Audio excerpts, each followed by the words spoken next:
પાલિકાના municipal commissioner દ્વારા સ્થાયી સમિતિમાં રજૂ થયેલ બજેટ બાબતે ચર્ચાનો દોર બીજા દિવસે એટલે કે બુધવારે પણ ચાલુ રહ્યો હતો। વડોદરા મ્યુનિસિપલ કમિશનરે નવા નાણાકીય વર્ષનું બજેટ સ્થાયી સમિતિના સુધારા વધારા સાથે મંજૂર કરીને સામાન્ય સભામાં મંજૂરી માટે રજૂ કર્યું છે અને છેલ્લા 3 દિવસથી બજેટ અંગે સ્થાયીમાં ચર્ચા વિચારણા ચાલી રહી છે, જેમાં 2 દિવસ તો સ્થાયી સમિતિના સભ્યો તો ઠીક, અધ્યક્ષ પણ મોડા પહોંચતા વિવાદમાં આવ્યા છે। તો બીજા દિવસે ખાસ કરીને આજે રેવન્યુ બાબતે આવક કઈ રીતે વધી શકે અને વિભાગમાં ખર્ચને કેવી રીતે ઘટાડી શકાય તે બાબતે વિશેષ ચર્ચા કરવામાં આવી હતી। સાથે આરોગ્યલક્ષી અને સોલિડ વેસ્ટના કામોમાં જે ખર્ચાઓ થતા હોય સાથે સ્લોટર હાઉસમાં કઈ રીતે સુધારો કરી શકાય તે બાબતે ચર્ચા હાથ ધરવામાં આવી હતી।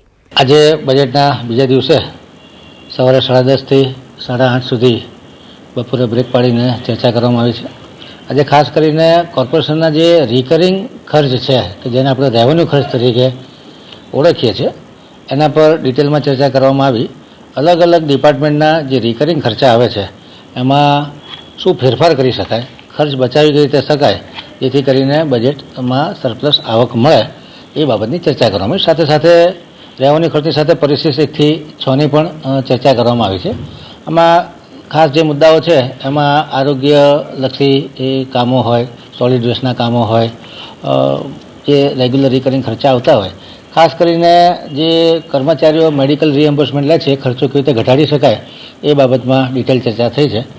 એવી જ રીતે જે સ્લોટર હાઉસ છે એની સુધારો કેવી રીતે કરી શકાય એ બાબતની પણ ચર્ચા વિચારણા કરવામાં આવી છે।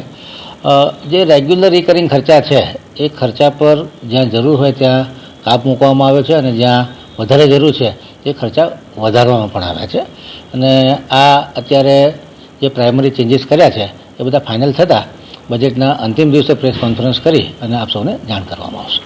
સમાચારોના સતત અપડેટ માટે TNN ન્યૂઝને YouTube પર સબસ્ક્રાઇબ કરી બેલ આઇકોન પ્રેસ કરો અને અમારી સાથે જોડાયેલા રહો Facebook, Instagram અને Twitter ઉપર।